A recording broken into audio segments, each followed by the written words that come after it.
మాటకారి నక్క. అనగనగా ఒక అడవి ఉంది. ఆ అడవిలో ఒక నక్క ఉండేది. అది చాలా మాటకారి. తన మాటల చాతుర్యంతో ఎదుటివారిని బోల్తా కొట్టిస్తూ ఉండేది. ఒకనాడు దానికి ఒక కుందేలు కనిపించింది. ఆ కుందేలుతో నక్క సంతోషంగా, నాకు పెళ్ళయింది తెలుసా అని అడిగింది. సంతోషం, నీవు చాలా అదృష్టవంతుడివి అని ఆ కుందేలు అంది. అప్పుడు ఆ నక్క కుందేలుతో ఈ విధంగా అంది, అంత అదృష్టం కాదులే, నా భార్య మంత్రగత్తె, చాలా దుష్టురాలు. అయ్యో, ఎంత దురదృష్టం అని అంటూ కుందేలు విచారం ప్రకటించింది.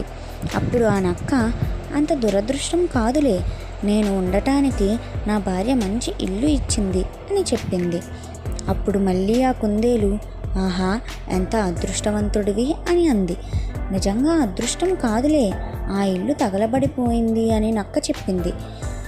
ఆ మాటలు విన్న కుందేలు, అయ్యయ్యో, నిజంగా దురదృష్టవంతుడివే అని బాధపడింది.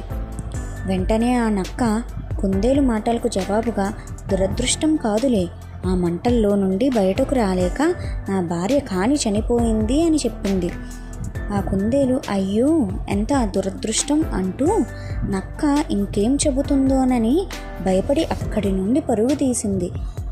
నీతి: మాటకారితనం ఉంటే ఇతరులు అటువంటి వారిని నమ్మటం కష్టం.